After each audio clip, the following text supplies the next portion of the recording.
할렐루야. 7월 넷째 주 수요예배 나오신 여러분 예수님의 이름으로 축복하고 환영합니다. 비록 우리의 삶이 코로나로 인해 제한적이고 불편한 삶을 살아가고 있지만 오늘 예배 속에서 우리에게 말씀하시는 하나님의 메시지를 발견할 수 있는 귀한 시간 되기를 소망합니다. 이 시간 함께 찬양하며 나갈 때에 그 은혜의 주님 앞에 감사와 영광의 찬양 올려드리는 귀한 시간 되기를 소망합니다. 함께 찬양하겠습니다.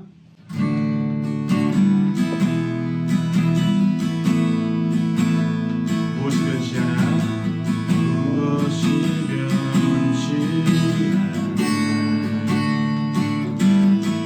내 소망이 되며 무엇이 한결같다 내 삶을 품으리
내 생명이 있네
찬양하리.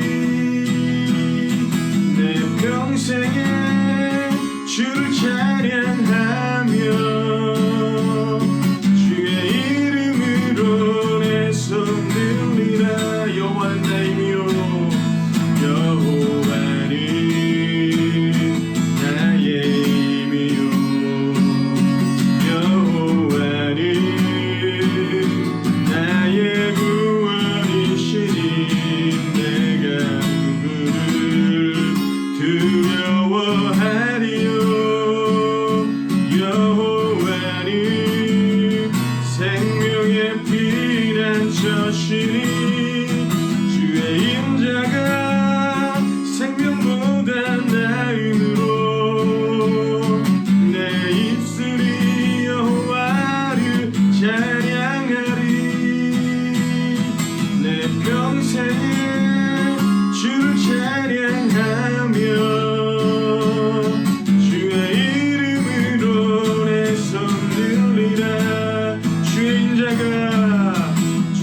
임자가 생명보다 나음으로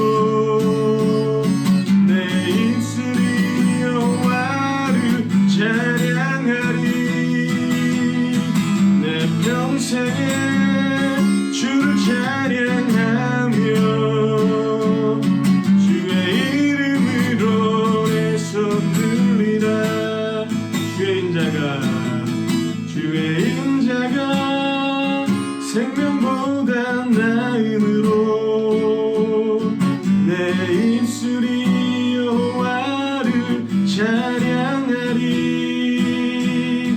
내 평생에 주를 찬양하며 주의 이름으로 내 손 들리라. 이 시간 함께 기도할 때 하나님, 내 삶의 생명과 소망이 십자가 그늘 아래에 있음을 믿습니다. 나의 영원한 피난처 되시는 주님, 나의 하나님께 내 손을 드오니 주님의 선하신 오른손으로 나를 붙잡아 주시고 나의 평생 주님의 그 손을 꼭 붙들고 따라갈 수 있도록 주님의 은혜로 함께하여 주시옵소서. 이 시간 입술을 열고 함께 기도하기 소망합니다. 함께 기도하겠습니다.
나의 영원한 피난처 바위 요새이시며 방패 되시는 주님 감사합니다. 오늘도 부르신 예배 자리 속에 주님을 갈망합니다.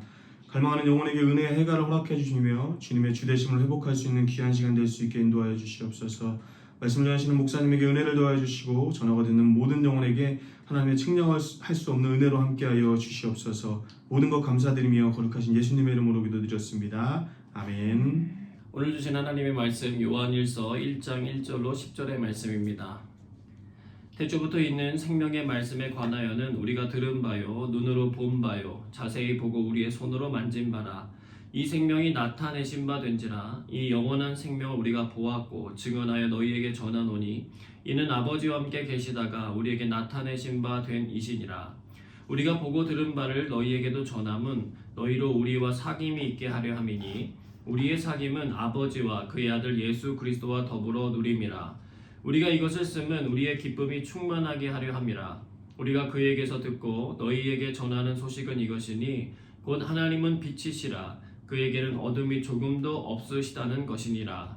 만일 우리가 하나님과 사귐이 있다 하고 어둠에 행하면 거짓말을 하고 진리를 행하지 아니함이거니와 그가 빛 가운데 계신 것 같이 우리도 빛 가운데 행하면 우리가 서로 사귐이 있고 그 아들 예수의 피가 우리를 모든 죄에서 깨끗하게 하실 것이요 만일 우리가 죄가 없다고 말하면 스스로 속이고 또 진리가 우리 속에 있지 아니할 것이요 만일 우리가 우리 죄를 자백하면 그는 미쁘시고 의로우사 우리 죄를 사하시며 우리를 모든 불의에서 깨끗하게 하실 것이요 만일 우리가 범죄하지 아니하였다 하면 하나님을 거짓말하는 이로 만드는 것이니 또한 그의 말씀이 우리 속에 있지 아니하니라. 아멘. 오늘은 생명의 말씀이라는 제목으로 주의 말씀 증거하도록 하겠습니다. 하나님이 주시는 넘치는 생명력이 예배드리는 여러분의 자리 가운데, 여러분의 심령 가운데 가득히 차고 넘치시기를 주님의 이름으로 축복합니다. 한 사람이 수도원에 있는 수도사를 찾아가서 그의 모습을 조용히 살펴보더니 이렇게 조용히 말합니다. 수도사님, 아직도 마귀와 씨름을 많이 하시고 계시다 봅니다. 많이 힘들어 보이세요. 그러자 수도사가 대답하더랍니다. 아닙니다. 그 싸움은 이미 끝난 지 오래입니다. 저는 하나님과 씨름을 하고 있습니다. 그는 놀라서 묻습니다. 아니, 하나님과 씨름을 하신다고요? 하나님을 이기려고 하신다는 말씀인가요? 그 수도사는 하늘을 이렇게 바라보면서 대답합니다. 아닙니다. 하나님께 지는 것이 제 목표입니다. 그런데 하나님께 지는 게 참 어렵네요. 여러분, 기도는요, 내 계획과 욕망을 하나님께 아뢰는 것으로 시작할 수 있지만 그것이 끝이 아닙니다. 기도의 끝은 반드시 하나님의 뜻과 인도하심에 순종할 수 있는 길로 나아가야 합니다.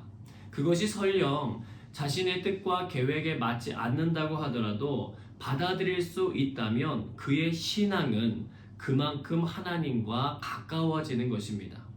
요한일서 1장 1절입니다. 태초부터 있는 생명의 말씀에 관하여는 우리가 들은 바요, 눈으로 본 바요, 자세히 보고 우리의 손으로 만진 바라.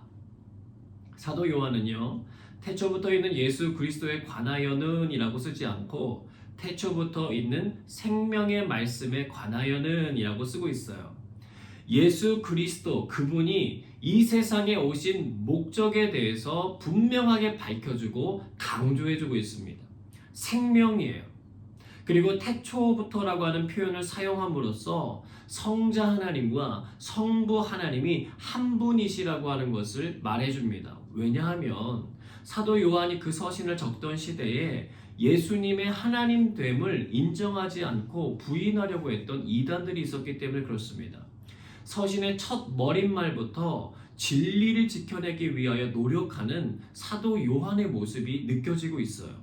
성자 하나님으로서 우리에게 참된 생명을 주신 예수 그리스도의 은혜와 능력이 이 시간 예배에 참석하고 있는 우리 모든 성도분들에게 가득하시기를 주님의 이름으로 축복합니다.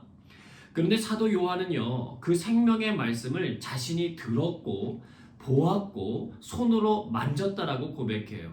그리고 그것은 자신만의 어떤 특별한 경험이 아니라 우리라고 하는 표현을 통해서 제자 공동체된 사람들이 모두 겪게 된 일임을 말해주고 있어요. 여러분, 사람이요, 듣고 보는 것은 거리가 멀어도 가능해요. 근데 손으로 만지려면 거리가 아주 가까워야 합니다. 여기서 만지다라고 하는 단어는 그냥 살짝 터치하고 끝나는 정도의 스쳐 지나감이 아니라 문지르다라고 하는 의미를 가지고 있는 단어예요. 이 서신이 적혀진 시기가 대략 기원후 한 90년 정도로 보고 있는 것을 감안할 때 예수님이 하늘로 올려가신 지 60년 정도가 지나고 난 후였습니다. 두세 대 정도가 건너간 거죠. 그러다 보니까 사람들 사이에서 예수 그리스도라는 사람은 사람이 아니라 신적인 존재라고 보는 이단들도 있었다는 거예요. 여러분, 이단이라고 하는 것은요, 거창한 게 아니에요. 한자로 보면 달을 이자와 끝단자의 합성어입니다. 끝이 다르다는 거예요.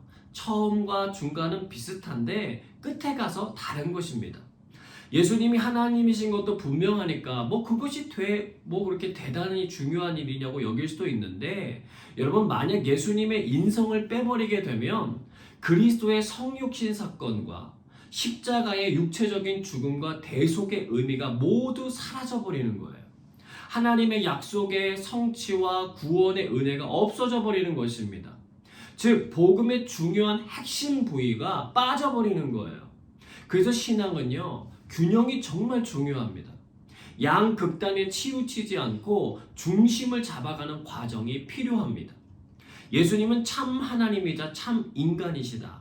이것이 우리가 고백하는 신앙 고백이에요. 사람들이요, 한쪽으로 쏠렸을 때 다른 쪽을 강조하는 것은 필요한 일이지만 그것만이 전부라고 강조한다면 그것은 문제가 있다라고 하는 것을 여러분 기억하셔야 합니다. 사도 요한이 성령의 충만한 가운데 이 부분에 대해서 수많은 고심을 했다고 하는 것이 바로 이 한 구절 속에 모두 녹아져 있는 거예요. 사랑하는 성도 여러분, 예수님의 인성과 예수님의 신성을 모두 다 인정하고 믿으며 균형 잡힌 신앙생활 하시기를 축복합니다. 어렸을 때 여러분 이 모빌을 만들었던 기억이 있으실 거예요. 이 모빌이라고 하는 것은 여러 개의 물체들이 섞여 걸려 있지만 한쪽으로 치우쳐지 않는 것입니다. 이유는 뭐죠? 무게 중심을 잡기 때문에 그래요. 물체가 똑같은 무게가 아니어도 상관없어요. 반대쪽 물체의 거리를 좁히거나 늘리면 무게 차이의 손실을 줄일 수가 있게 되어 있습니다. 사람은요, 자기도 모르게 한쪽 방향으로 치우치기가 쉬워요. 하지만 하나님께서는 완전하시기 때문에 우리들에게 안전장치를 해주신다는 거예요. 다른 쪽을 강조하는 사람들을 두심으로 그 부분에 대해서 우리로 하여금 생각하고 돌이킬 수 있도록 도와주신다는 거예요. 그래서 교회도 필요한 거고 기도원도 필요한 거예요. 교회도 있어야 되고 선교단체도 있어야 하는 것입니다. 여러분, 예수님의 인성을 강조하는 사람들도 있어야 하고 예수님의 신성을 강조하는 사람들도 있어야 되는 거예요. 그래야 거대한 하나님의 구원 세계의 균형을 맞출 수 있는 것입니다. 단 예수님의 신성과 인성에 대해서 한쪽만이 전부라고 고집하는 사람들을 만나신다면 적절히 잘 피해 가시기를 바랍니다. 요한일서 1장 3절로 4절입니다. 우리가 보고 들은 바를 너희에게도 전함은 너희로 우리와 사귐이 있게 하려 함이니 우리의 사귐은 아버지와 그의 아들 예수 그리스도와 더불어 누림이라. 우리가 이것을 쓰면 우리의 기쁨이 충만하게 하려 함이라. 여러분, 신앙생활에 균형 잡게 성공했다면 그것으로 만족하시면 안 돼요. 그 다음 과정으로 나아가셔야 됩니다. 그것은 뭐냐면 사귐이에요. 사귐.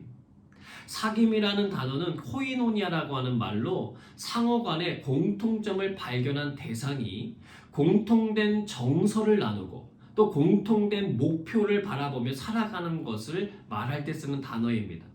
우리의 공통점이 무엇일까요? 예수 그리스도입니다. 우리는 싱가포르에 사는 한인들이기 때문에 함께 모인 게 아니에요. 그렇다고 한다면 싱가포르에는 한인회를 찾아가는 것이 더 맞아요.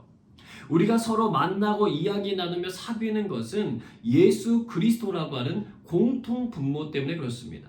이것이 빠진 우리의 사귐은 목적과 방향을 상실한 동아리 정도의 모임밖에는 되지 않는다는 거예요. 성경에서 말하는 진정한 의미의 코이노니아가 이루어질 수 없다는 뜻입니다. 여러분, 교회 내에서 이루어지는 여러 가지 모임들이 있어요. 부서 모임도 있고 목장 모임도 있고 팀 모임도 있고 선교회 모임도 있고 양육 관련된 모임도 있습니다. 다양한 이 모임들이 진행될 때에 모임을 인도하는 사람이나 모임에 참여하는 사람이나 반드시 염두해야 될 진리의 말씀이 오늘 3절과 4절에 나오는 거예요.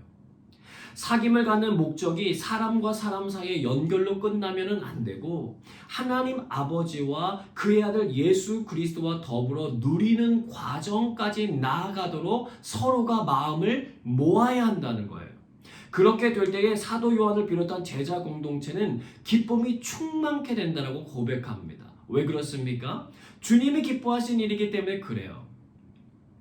그들이 사도로 제자로 먼저 부름받은 이유이기 때문에 그렇습니다. 저는 우리 교회의 모든 모임을 주관하시는 분들이 이 기쁨을 누리게 되시기를 축복합니다. 이것은 사람에게서 오는 기쁨 정도가 아니라 하나님부터 내려오는 기쁨이기 때문에 그래요. 하나님과의 사귐이 어려웠던 사람들이 우리의 모임을 통해서 하나님을 알아가고 사귐의 과정으로 나아갈 수 있도록 인도하는 것입니다. 여러분, 서로 남남으로 살던 두 사람이 중매로 만나든 소개팅으로 만나든 미팅으로 만나든 아니면 서로 아는 사이든 사귐의 가정을 통해서 결혼식을 올리게 돼요. 그러나 여러분, 결혼식을 올렸다고 해서 저절로 행복한 결혼 생활이 되거나 부부 생활, 가정 생활이 만들어지는 것은 아니에요. 계속적으로 서로 사귀어 가야 합니다. 서로의 다름을 깨닫고 양보할 것과 이해를 구해야 할 부분을 나눠야 합니다. 계속해서 그래서 조정해 가야 된다는 거예요. 그렇지 않으면 깨질 수밖에 없어요. 여러분, 사귄다는 것은요, 좋은 일만 있는 건 아니에요. 때로는 성향이 다르고 가치관이 다르기 때문에 부딪힐 수밖에 없어요.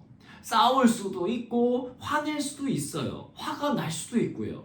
이것은 전혀 이상한 일이 아니에요. 그때 해야 할 일은 힘들어, 그래서 포기하는 게 아니라 힘들지만 서로가 서로를 이해하기 위해서 힘써야 합니다. 근데 조정을 해보는데도 여러분 끝이 보이질 않고 자꾸만 다툼이 일어나는 영역이 있다면 그 부분을 두고 하나님 앞에 나아가 함께 기도하시기를 바랍니다. 그러면 우리는 완전하지 못했지만 완전하신 하나님께서 우리의 연약함을 도와주셔서 놀라운 변화 역사를 일으키시는 것들을 경험하게 될 줄로 믿습니다. 사랑하는 여러분, 주님과의 사귐의 자리에 오신 것을 축하드립니다.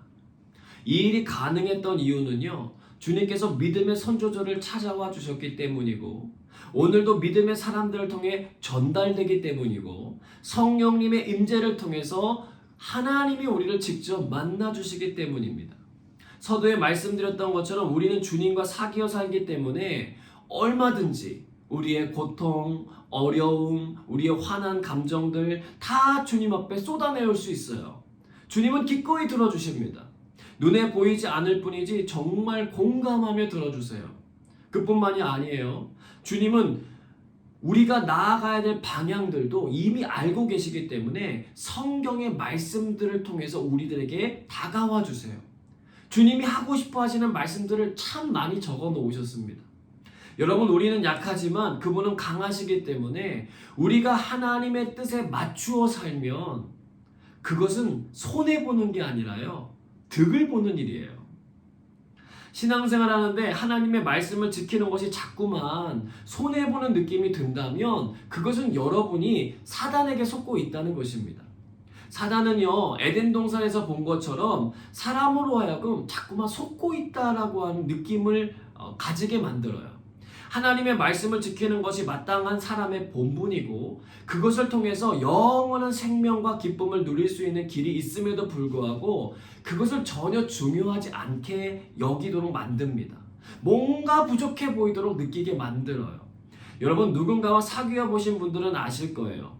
사귀는 가운데 뭔가 내가 손해보고 있다는 느낌이 들면은요, 그때부터 그 사귐의 대상과 문제가 자꾸 생겨나게 돼 있어요. 사랑이 식었다는 증거이기도 하고 믿음이 약해졌다라고 하는 증거이기도 해요. 바라기는 주님과의 사귐의 과정에 있어서 사도 요한이 말한 이 기쁨이 충만한 하나님의 복을 누리며 살게 되시기를 주님의 이름으로 축복합니다. 요한일서 1장 5절로 7절 말씀 같이 읽겠습니다. 우리가 그에게서 듣고 너희에게 전하는 소식은 이것이니 곧 하나님은 빛이시라. 그에게는 어둠이 조금도 없으시다는 것이니라. 만일 우리가 하나님과 사귐이 있다 하고 어둠에 행하면 거짓말을 하고 진리를 행하지 아니함이거니와 그가 빛 가운데 계신 것 같이 우리도 빛 가운데 행하면 우리가 서로 사귐이 있고 그 아들 예수의 피가 우리를 모든 죄에서 깨끗하게 하실 것이요. 자, 이제 사도 요한은요, 성도들의 교제의 목적에 대해서 분명하게 밝혀준 다음에 하나님과 사귀는 사람들에게 나타나는 현상이 무엇인지를 설명해 줍니다. 하나님께서 눈에 보이시지는 않지만 실제하시기 때문에 그분을 만나게 된 사람들은 변화가 나타나기 시작한다는 거예요. 그 변화의 시작은 하나님께 있습니다. 왜냐하면 그분이 빛이시고 어둠이 조금도 없으시기 때문에 그래요. 즉 그분은 의로우시고 거룩하신 분이라는 뜻입니다. 중국 책은담에 나오는 말이 있어요. 더러운 땅에서는 초목이 무성하지만 물이 너무 맑으면 항상 고기가 없는 법이다. 그러므로 군자는 때묻고 더러움도 용납할 도량을 가져라. 깨끗함만 좋아하고 홀로 행하려는 행동은 지니지 말아라. 여러분 이 말 중에서 아마 물이 너무 맑으면 항상 고기가 없는 법이라고 하는 말 많이 들어보셨을 거예요. 사람이 너무 혼자 깨끗한 척 고고한 척하면 외톨이 되니까 적당히 포용하면서 살라는 말로 많이 인용되는 말입니다. 그런데 그것은 어디까지나 사람과의 관계에서 일어나는 현상이에요. 완전하신 하나님, 그분은 외톨이가 아니십니다. 주님을 만난 사람들은요, 그분이 너무 거룩하고 의로우시기 때문에 가까이 다가서기 싫다고 말하는 법이 없어요. 오히려 반대예요. 왜냐하면 우리 안에는 거룩함과 의로움에 대한 갈망이 있기 때문에 그렇습니다. 그것은 누가 가르쳐주지 않아도 우리의 DNA 안에 심겨져 있어요. 하나님께서 자신의 형상대로 우리를 만드셨기 때문입니다. 그런데 차근담에 나오는 말 중에 하나님께 어울리는 부분도 있어요. 그건 뭐냐면 용납입니다. 용납. 때묻고 더러움도 용납하시는 분이 하나님이세요. 그분은 자신이 깨끗하다고 해서 결벽증 환자처럼 깨끗함만을 고집하면서 더러운 존재들을 멸시하거나 거리를 두지 않으십니다. 오히려 자신의 깨끗함을 훼손하지 않으면서도 때묻고 더러운 존재들을 품으신다는 거예요. 놀라운 것은 그 안에서 반전이 일어난다는 것입니다. 여러분, 우리가 보통 나가서 놀다가 먼지가 묻잖아요. 그 상태에서 깨끗한 옷을 입은 사람과 안 왔다고 생각해 보세요. 깨끗해집니까? 더러워집니까? 당연히 더러워지죠. 더러움이 깨끗함을 이겨내는 것 같아 보여요. 그런데 주님은 필터와 같은 분이십니다. 주님을 만나고 그분과의 사귐을 가지면 내 안에 때묻고 더러웠던 것들이 쫙 빨려 들어가서 놀랍게도 깨끗해진다는 거예요. 예수님이 이 땅에 오셨을 때 바리새인들과 서기관들 그리고 제사장 그룹이 가장 이해하기 힘든 게 무엇이었냐면 나름 깨끗하다고 자부하는 자신들과는 어울리지 않고 모세의 율법에 따르면 분명 죄인들인 사람들과 예수님이 함께 어울려 다니는 거예요. 신기한 것은 보통 사람들은 죄인들과 어울리다 보면 죄인의 성향을 따라가는 것이 보통인데 예수님이 가시는 곳은 절대 다수가 죄인들이었지만 오히려 그들이 예수님과 같이 거룩함의 자리로 나아가게 되었다는 거예요. 회개가 일어나고 변화가 나타났다는 것입니다. 여러분, 이것이 하나님의 능력이고 하나님의 관심이라는 거예요. 더러운 땅이라는 것은 거름이 잘 뿌려진 땅이라는 것입니다. 온갖 벌레가 서식할 수 있는 비옥한 땅입니다. 그래서 초목이 무성해요. 여러분, 교회에 깨끗한 사람만 있을 거라는 착각을 하시면 안 됩니다.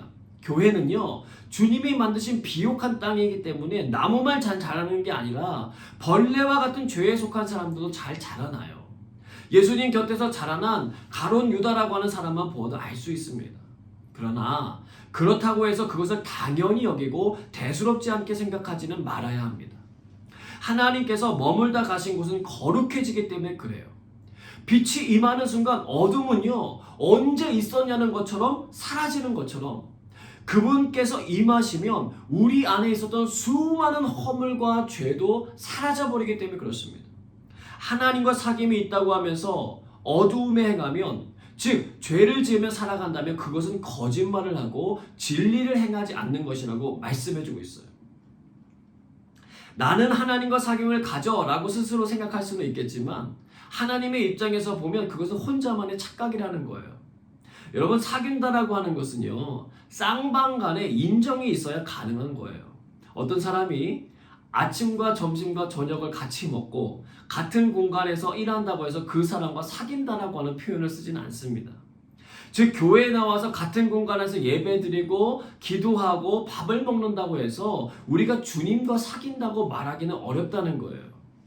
예수님 당시에 예수님께 혼났던 바리새인들, 서기관들, 사두개인들은요, 모두 다 열성 예배자들이었고요, 기도자들이었고 성전에 머물기를 좋아하는 사람들이었습니다. 그들은 사람들에게 자신들이 하나님과 사귐을 갖고 있다고 말하면서 가르쳤지만 예수님은 그들이 착각 속에 살아가고 있다고 하는 것을 드러내 주셨어요. 그들의 겉사람은 주님과 사귀는 척했지만 속사람은 주님과 거리를 두었던 것입니다. 사도 요한은 그 점을 말해주고 있는 거예요. 주님과 사귄다면 그 행실 속에서 주님이 기뻐하시는 빛된 생활이 나타나야 한다는 거예요. 여러분 요즘에 그 말 중에 겉바속촉이라고 하는 말이 있어요. 겉은 바삭바삭하고 속은 촉촉한 인기 있는 음식을 지칭할 때 쓰는 표현입니다. 보통 튀기면 겉은 바삭한데 속은 딱딱해지거나 수분이 날아가서 뻑뻑하기가 쉬운데 속이 부드럽고 촉촉함을 유지하는 것입니다. 우리의 신앙생활이 주님 앞에서 그런 모습이 되기를 축복합니다. 그러려면 어떻게 해야 하는가? 요한일서 1장 8절로 10절에 대답이 있습니다. 같이 읽어보겠습니다.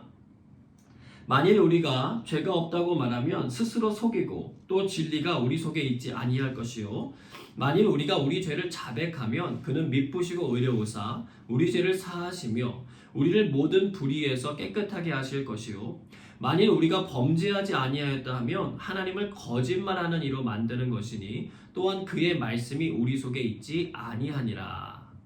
하나님의 해결책이에요. 신앙생활의 겉바속촉이 될 수 있는 비결입니다. 하나님과의 사귐이 인정될 수 있는 중요한 밑거름이에요.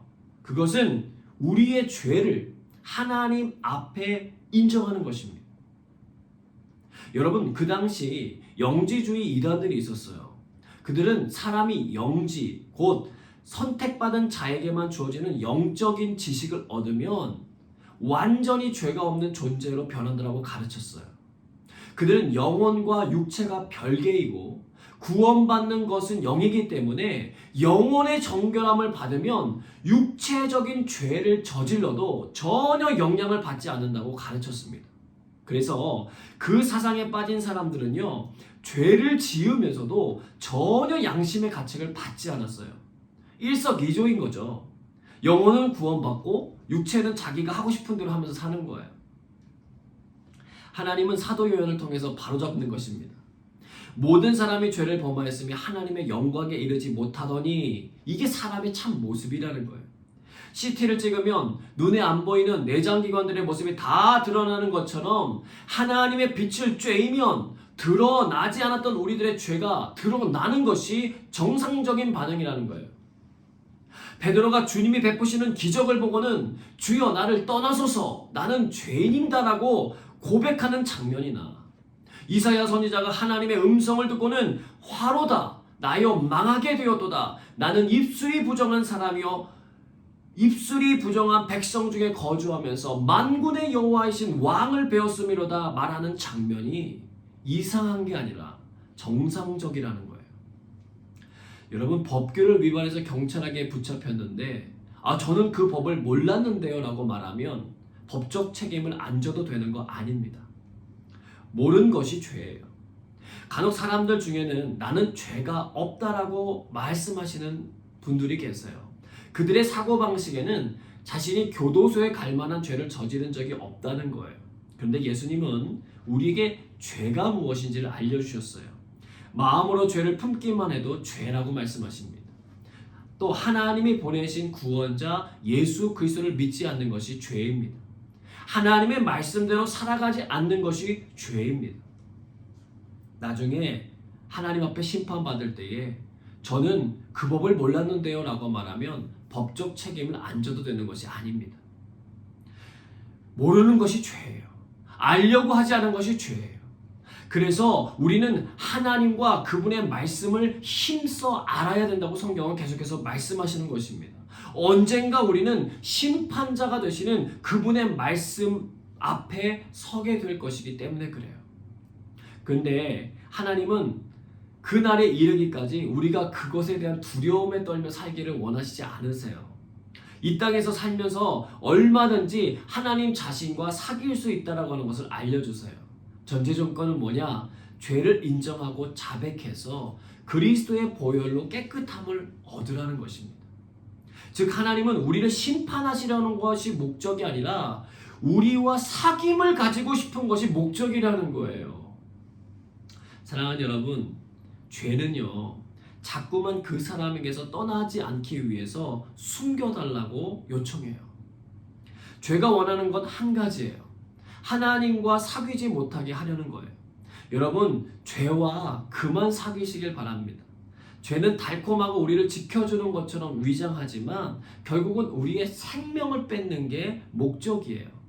반면 하나님은 우리가 너무 달라서 격차가 나기도 하고 죄가 드러나기 때문에 불편하기도 해요. 그러나 결국은 우리의 생명을 지켜주시려고 하시는 것이 그분의 목적입니다.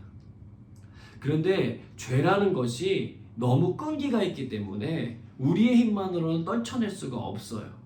하나님의 빛 앞에 내어 놓으셔야 합니다.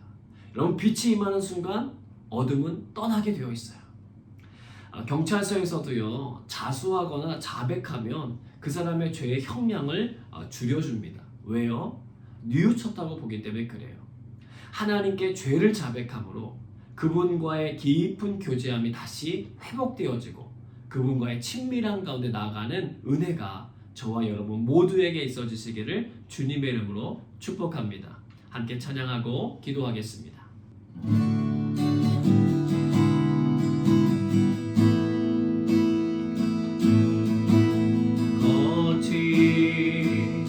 주의 십자가 흐르는 보혈 강물 되어 내 영혼 깨끗하게 하시고 하늘과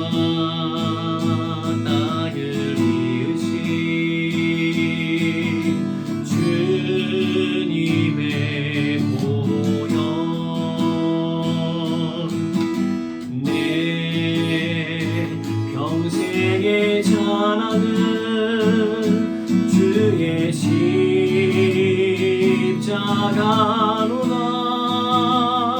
주의 보혈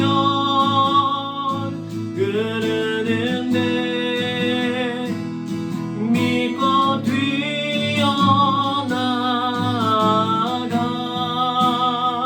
주의 은혜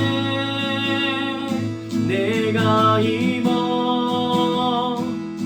깨끗하게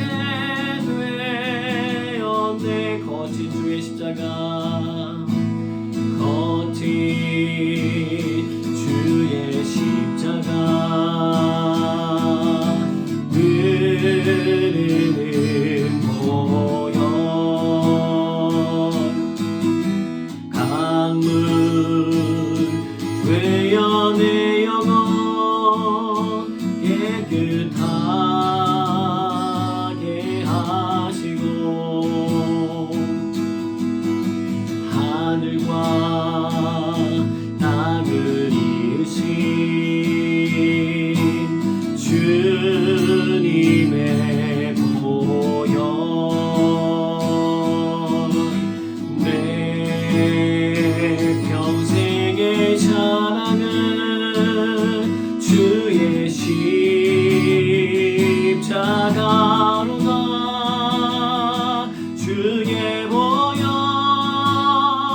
흐르는데 믿고 뛰어나가 주의 은혜 내가 입어 깨끗하게 되었네. 주의 보혈 주의 보혈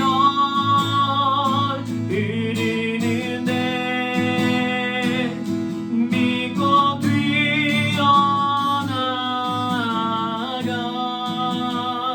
주의 은혜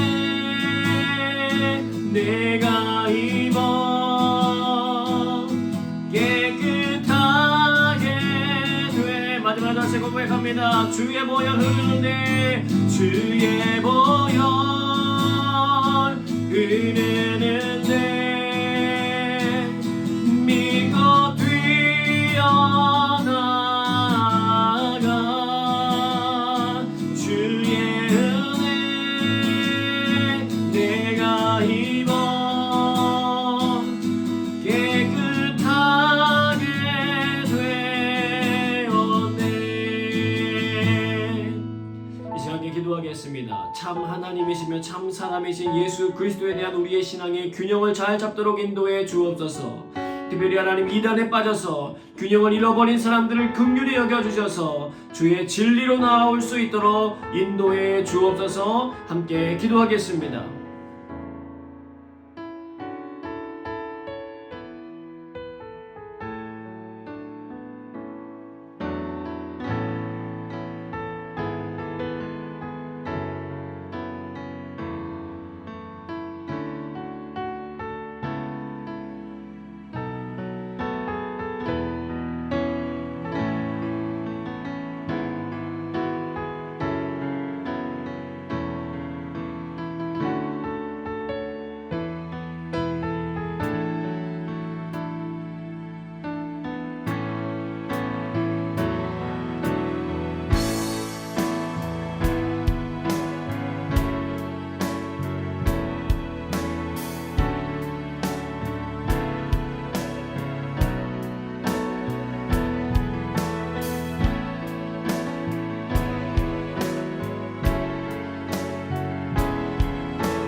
계속해서 기도합니다. 교회 성도들과의 모든 만남 가운데 복음의 중심인 예수 그리스도와의 깊은 사귐의 내용들이 나눠지게 하여 주옵소서. 그로 인하여 하나님의 참된 기쁨이 우리 내면에 채워지게 하시고 우리 교회가 주님이 기뻐하시는 교회 되도록 인도해 주옵소서. 함께 교회를 위하여 중보하며 나가겠습니다.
코비드 상황이 속히 종식되도록 도와주시고 바이러스에 가지게 된 경각심을 죄에도 두게 하셔서 죄에서 벗어날 십자가의 길을 품게 하시고 주님과의 사귐이 많아지는 전 세계 사람들 될 수 있도록 인도해 주옵소서. 나라와 열방을 위해서 함께 기도하겠습니다.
하나님과 사귐이 있다고 하면서 어둠에 행하는 거짓말쟁이가 되는 것이 아니라 빛된 삶을 살아가는 진리의 사람들이 되도록 인도해 주시옵소서. 죄를 품지 않고 주님 앞에 늘 내어놓게 하셔서 깨끗함을 유지함으로 성령님과의 깊은 교제함 가운데 나아가도록 인도하여 주옵소서. 여러가지 개인적인 기도 제목을 두고 같이 하나님께 기도하며 나가겠습니다.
주님의 음성을 조용히 듣는 기도하도록 하겠습니다.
모든 것 창조하신 하나님, 창조하시고 좋았다고 고백하신 하나님, 오늘도 우리의 심령에 찾아오셔서 우리와 깊은 사귐의 단계로 친밀함의 자리로 나가길 원하신다고 초청하여 주시니 감사합니다. 우리의 앉아있는 자리, 우리의 머무는 자리 가운데 성령님 늘 임재하여 주시고 하나님 앞에 우리의 삶을 내어드리며 주님과의 깊은 은혜 가운데 머무를 수 있는 삶이 되도록 주님 인도하여 주시옵소서.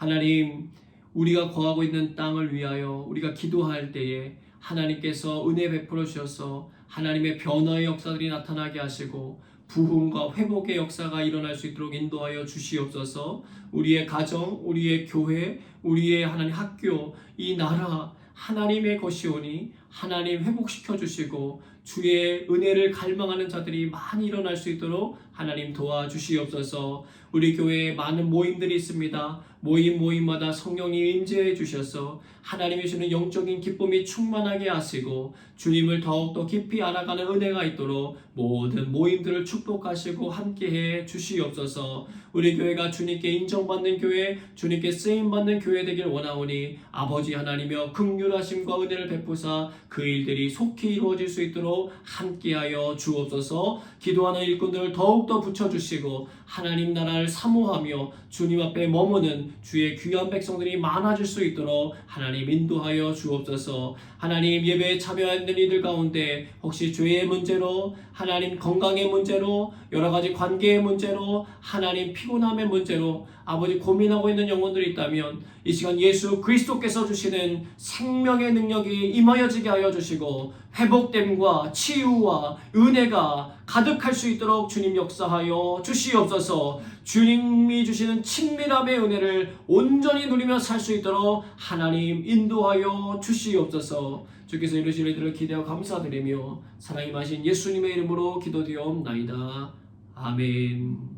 이제는 우리 구주 예수 그리스도의 은혜와 아버지 하나님의 그 크신 사랑하심과 성령의 교통 역사하심이 주님을 사모하며 주님과의 친밀함의 교제의 자리로 나가려고 하는 귀한 성도들과 함께하사 그 은혜의 복을 누리며 살게 하시길 간절히 축원하옵나이다.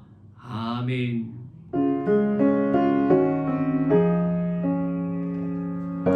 좋습니다.